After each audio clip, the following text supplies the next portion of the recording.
Check this out. For those that aren't familiar, the George Floyd trial, it's the trial of Derek Chauvin, is happening now. There's already been thousands of people protesting, and there are fears that riots are going to break out. They're putting up barricades. They're bringing in 2,000 National Guard. Earlier today, jury selection was happening, and it is particularly boring to watch. And it's really not like the movies. A lot of people don't get this. They think it's going to be like the prosecutor saying, Mr. Juror, you tweeted that you were racist. Aha, we've caught you. It's just very much like, thank you for joining us. Do you think there's anything that might get in the way of your judgment? No, I don't. I think I'll do a good job. Oh, okay. How do you feel about, the media's coverage? Oh, I wasn't familiar. It's like, oh, okay. It's like very, very dry and boring. Something interesting happened. Jack Posobiec tweets, breaking. Juror number 8 says he is concerned rioters will attack his house if he serves on the jury and his name is released in the George Floyd trial. Posobiec goes on to say, he adds, he would be concerned about them coming after his wife and kids. He's not wrong. I watched a good amount of the stream today. I don't think I saw that part, but there were quite a few people who mentioned that. Really? Or who mentioned being afraid. Wow. Yeah, so rightly. They're not wrong. Whenever I talk to lefties about what's going on with the riots and Black Lives Matter, they act like it doesn't happen. They're like, oh, but it was mostly peaceful. And it's like they really do gobble up the mainstream narrative. And I'm like, what does it mean mostly peaceful? Yeah. Like not peaceful because it was mostly so mostly peaceful means like as a whole it was violent? Is it mostly? Yeah, the lawyer was asking people, he was like, how do you feel about the fact that they had to put up all this stuff outside the courthouse to protect it? Wow. Like, does that freak you out? Does it make you feel more safe? Wait, they were asking the jurors that? Yeah. Wow. And the guys were like, well, more safe, I guess. Oh, yeah, I saw that. I saw that. How do you feel about the fact that, yeah. Wow, man. So it sounds like it's pretty good for Derek Chauvin. Yeah. You confirm that's how you pronounce it as Chauvin? I don't know. I was saying Chauvin, like chauvinism, but I don't know. Chauvin? Chauvin. I don't know where the Chauvin. Chauvin. You got like 8 different pronunciations here. We don't know. Whatever. But check this out. So we have this story from Fox News. Scary to watch. Minneapolis business owners on edge over possible repeat of riots. Bar owner Dermot Crowley recalls feeling like nobody was in charge last spring. And he's right, man. It's not just him. It's a bunch of other people. You've got the police department was decimated.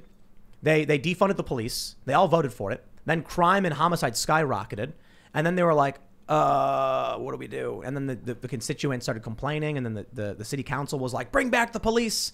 And now they got to spend, what is it, like $6 million? I think 6.4. Yeah. $6.4 million to bring cops back, right? Yep. Dude. Smart. Is it going to be like fresh cops? Like rookies? Or are they bringing back? I think so. I think it'll probably be a lot of rookies, but it'll probably be like from other departments. They got to offer a lot of money. Wow. Yeah. I think you got to be really dumb to take that job, though. Jeez. Could you imagine? Like, there's a guy on trial for second-degree murder, and we can criticize, I think manslaughter is the argument, not murder at all. But we've already seen the photo. They were trained to do exactly what he did. Yeah, I don't think that he should even be found guilty of manslaughter. And I had people I tweeted this the other day, and of course people are really upset about it, but then somebody was like, well, they have to find him at least guilty of something because otherwise the city's going to burn. And I was like, what the hell kind of logic is that? That's horrible. Cool. They're collectivists. It is better that the collective survives and the individual suffer. That's like Bismarck. When was it Otto von Bismarck? Is that his name? Yeah, the German. He said it was better that 10 innocent people suffer than one guilty person escape. Wasn't it the opposite of that, though? Well, the Blackstone's formulation is it is better that 10 guilty persons escape than one innocent person suffer. Right. This guy was the authoritarian who was like, it is better that 10 innocent people suffer than one guilty person escape. Nah. It's like straight up mob rule. Like this guy tweeted at me like so earnestly about it, and I was just like dumbfounded. Like it takes a lot to shock me on Twitter now. Like I lurk the pretty bad, weird parts of the internet, but I was like, wow, people like actually believe this. They actually believe that whether he's guilty or not is irrelevant because the city will burn. Yep. That's horrible. You think he's not, just your opinion is he's not like what he did? Because we're talking about. I don't think he should be found guilty of anything at all. The knee on the neck for what, 9 minutes? They were trained to do the knee on the neck. Right. The only real argument is, did he do it too long? Yeah, it was a long time. And the problem with that is manslaughter is like basically you were negligent and you caused someone's death.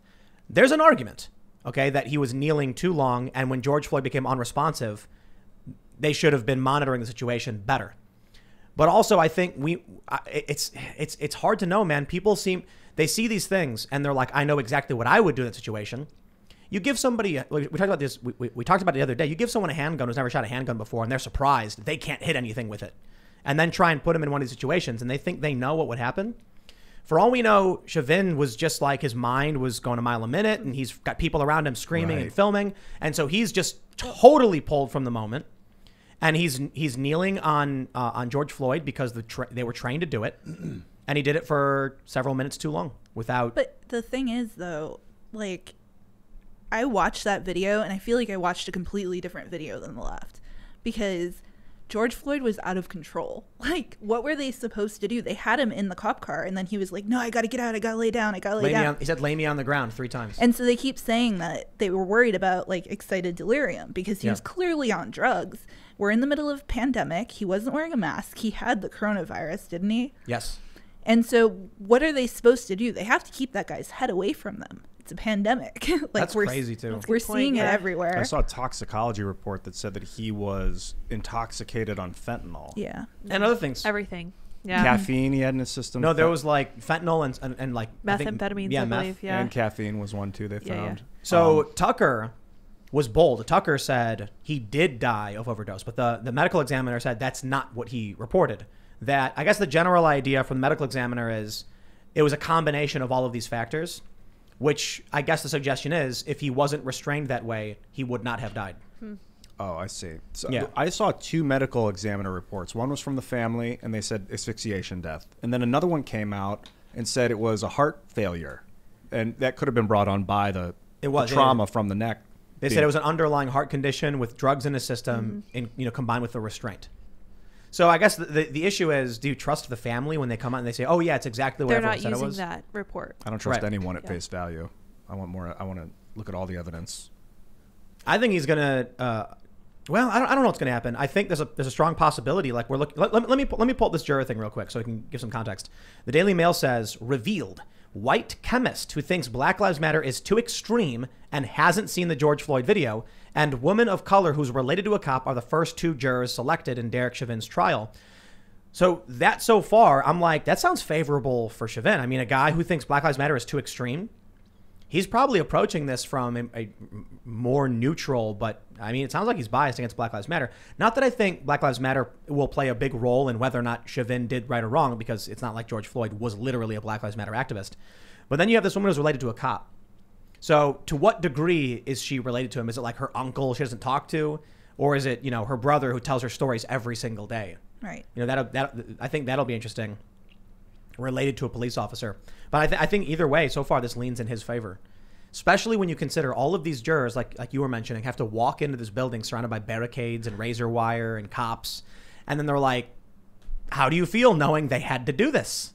That's crazy. And who was it? It was the defense attorney asking that? Mm-hmm. That's a great question. Yeah, but I'm like... His question, I thought he was great. I actually really like the lawyer. I think he's clever. The defense guy? Yeah. I wonder how much the prosecutors really want to sink Chauvin as well. Because that's the thing. That's why I say I don't know what's going to happen, because there's politics involved. And politics can make this go any direction. Yeah. It could be, we can't let the city burn, so just throw them in the gulag and throw away the key. Maybe. Or maybe they're like, we're suffering. The homicide rate is through the roof. The riots are going to happen no matter what we do. Yeah. And if we lock this cop up, we're not going to be able to get any more cops in this city. Yeah. Ooh, yeah. Considering they're spending, was it $6.4 million? Mm-hmm. I wouldn't be surprised if they're like, throw it to the prosecutor, just like, throw the case, let him win, let him get off, and then we can say we did what we were supposed to do. They're going to riot no matter what we do, and then we can tell all the cops, don't worry, you won't go to prison.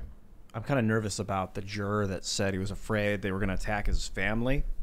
So that means, like, if he's afraid of being, that sounds like he's being coerced already. Like, why would you put a juror on the jury that... Well, why wouldn't you be afraid that they're going to attack your family? Yeah. I mean, people will come to your house and launch fireworks at it for mean tweets.